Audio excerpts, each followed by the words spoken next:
இந்த சிபிடி அப்படின்ற வார்த்தை இந்த வீடியோவை நீங்கள் முதல் தடவை பார்க்குறதா இருந்தால் இது உங்களுக்கு புதுசாக இருக்கலாம். அப்படி இருந்துச்சுன்னா இந்த சேனலில் இதுக்கு முன்னாடி நான் வந்து சிபிடியை பற்றி நிறைய பேசியிருக்கேன். 2 வீடியோ அதுக்குன்னே நான் இது பண்ணியிருக்கேன்.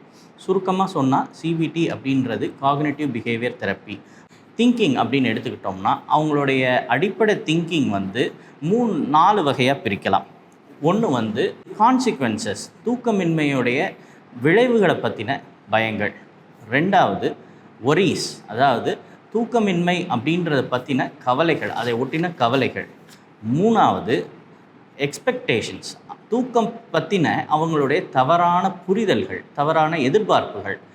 4வது மெடிகேஷன் ரிலேட்டட், அதாவது அவங்களுக்கு வந்து மாத்திரை ரீதியாக அவங்க மாத்திரை மேலே வச்சுருக்கக்கூடிய நம்பிக்கைகள்.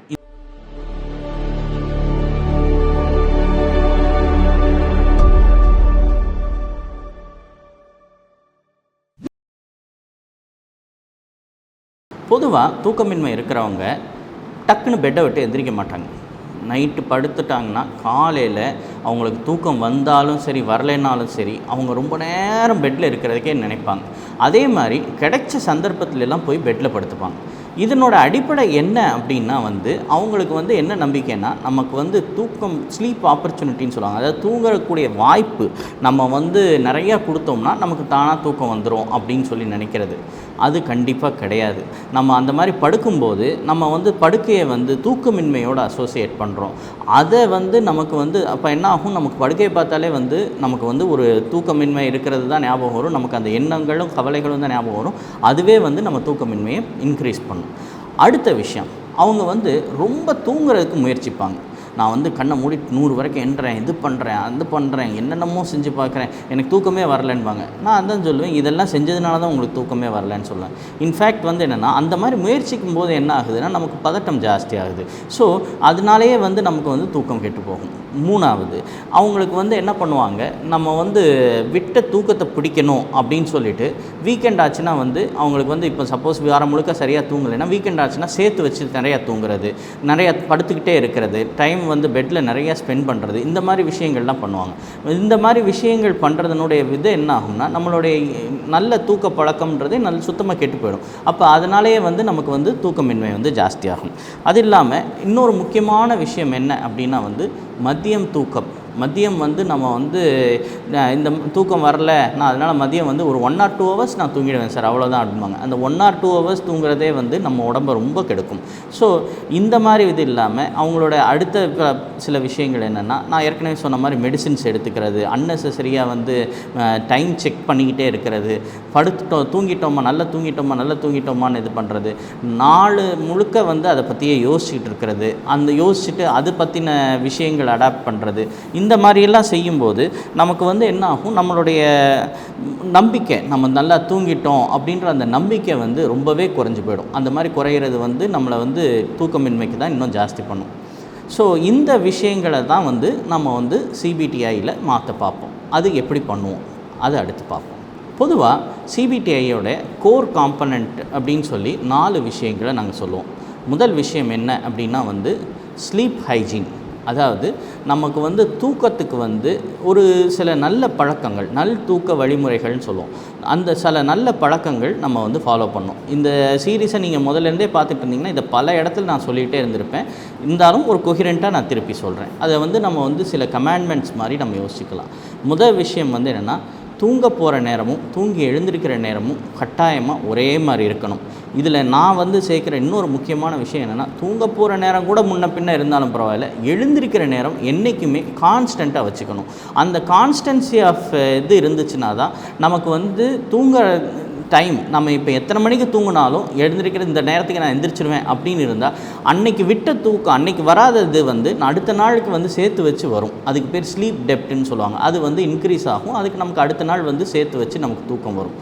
அடுத்த விஷயம் வந்து நம்ம வந்து ஒன்ஸ் நம்ம வந்து தூங்குறதை விட்டு நம்ம வந்து எழுந்திரிச்சிட்டோம்னா அதுக்கப்புறம் பெட்டை வேறு எந்த ஒரு விஷயத்துக்காகவும் நம்ம பயன்படுத்தக்கூடாது. அதாவது ஒன்லி நைட்டு தூக்கத்துக்கு மட்டும்தான் நம்ம வந்து பெட்டை பயன்படுத்தணும். ஆஃப்டர்நூன் வந்து நம்ம கொஞ்சம் நேரம் இந்த படுக்கணும்னு நினச்சா கூட அந்த பெட்டில் படுக்கக்கூடாது. அதை நம்ம வேறு விஷயம் இதில் தான் வந்து பண்ணணும்.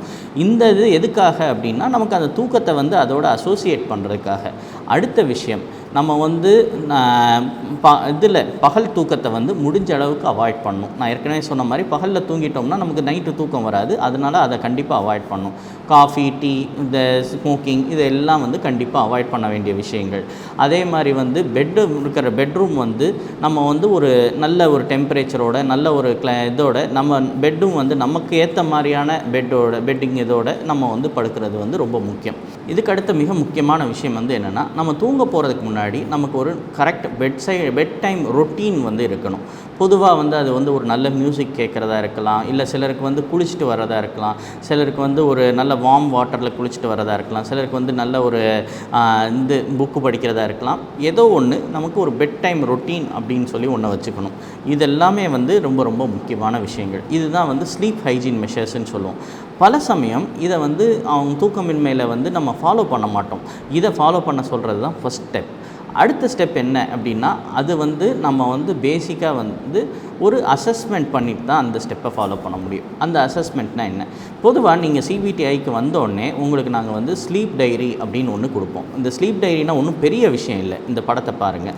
இதில் இருக்கிற மாதிரி நீங்கள் வந்து தூங்க போகிறதுக்கு முன்னாடி அந்த அன்னைக்கு வந்து நடந்த விஷயங்கள், சில விஷயங்களை எழுதணும்.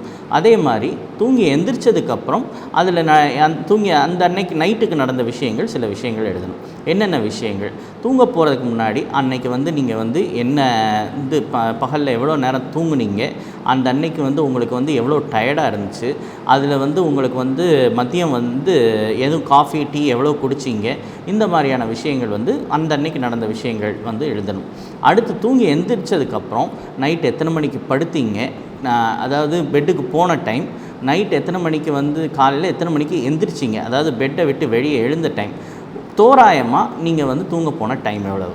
இது வந்து நம்ம எக்ஸாக்டாக போடணும் அப்படின்னு அவசியம் இல்லை. தோராயமாக நம்ம ஒரு ரஃபாக வந்து நம்ம சொல்லணும். ஏன்னா நான் வந்து ஏற்கனவே சொன்ன மாதிரி கிளாக் நம்ம ரூமில் வைக்கலன்ற போது நமக்கு எக்ஸாக்டாக சொல்ல தெரியாது. நான் படுத்தோடனே எனக்கு ஒரு 10 நிமிஷத்தில் தூக்கம் வந்த மாதிரி இருந்துச்சு சார், இல்லை நான் ரொம்ப நேரம் ஒரு 1/4 மணி நேரம் 1 மணி நேரம் முடிச்சுட்டு இருந்த மாதிரி இருந்துச்சு சார், ஏதோ ஒன்று உங்களோட அளவு இதில் வந்து நீங்கள் ரஃபாக நீங்கள் தூங்க போன டைம் என்ன அப்படின்றத நம்ம வந்து நோட் பண்ணணும்.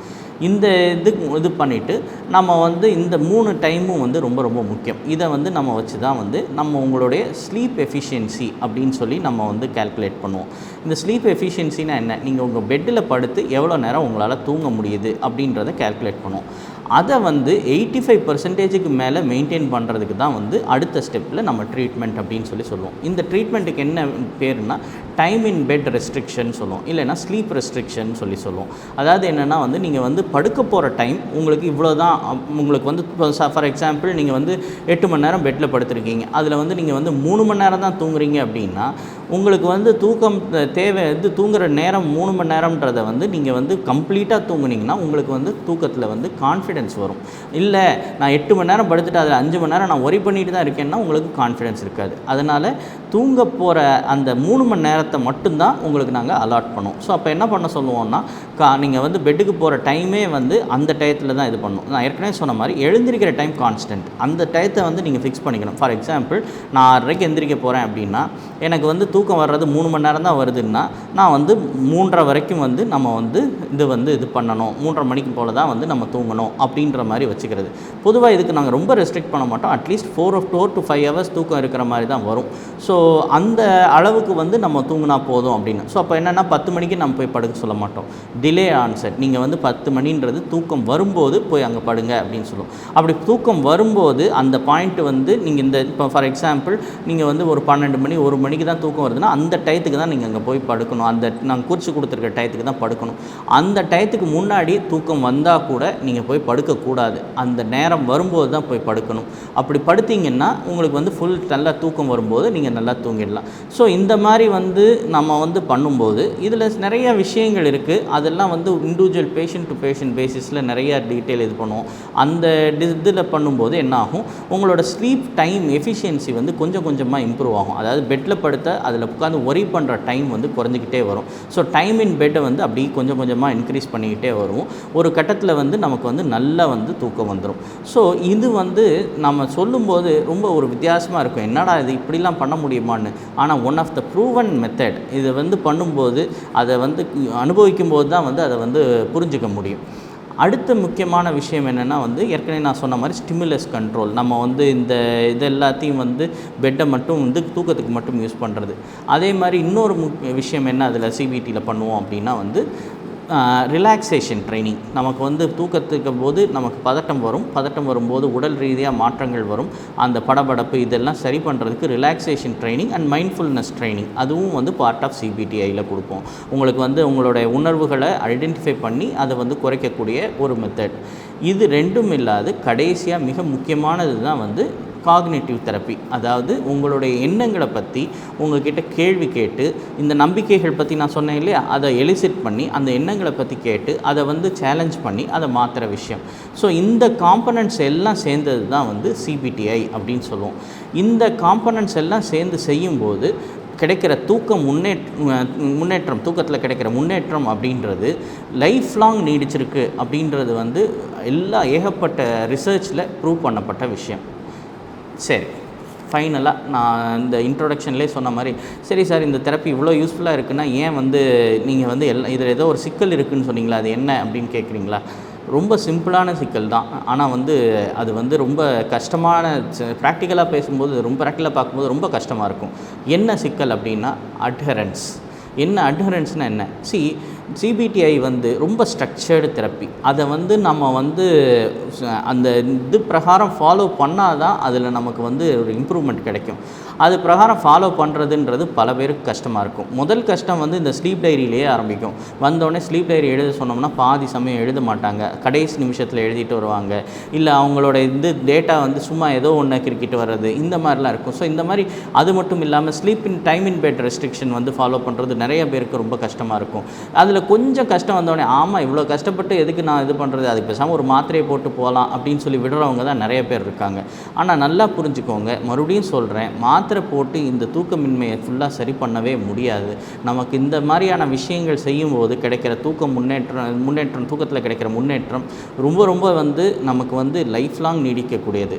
ஸோ இந்த விஷயத்தில் உங்களால் வந்து டாக்டரோடைய இது பிரகாரம் தெரப்பிஸ்டோடைய அட்வைஸ் பிரகாரம் உங்களால் ஃபாலோ பண்ணி இதை செய்ய முடியும் அப்படின்னா நிச்சயமாக சிபிடிஐ உங்கள் லைஃப்பில் ஒரு பெரிய மாற்றம் கொடுக்கும். இதோட நம்ம இந்த தூக்கத்தை பற்றின சீரீஸில் முக்கால்வாசி டாபிக்ஸ் நான் முடிச்சிட்டேன். ஸோ இன்னும் சில விஷயங்கள் பேச வேண்டியது இருக்குது. அதை பின்னாடி வரும்போது ஒரு சில சந்தர்ப்பங்களில் நான் வந்து பேசுகிறேன். இனி புதுசாக அடுத்த வீடியோவிலேருந்து புது டைரெக்ஷனில் நம்ம பேசுவோம், புது விஷயத்தை பற்றி பேசுவோம். அது வரைக்கும் டேக் கேர், பாய் பாய்.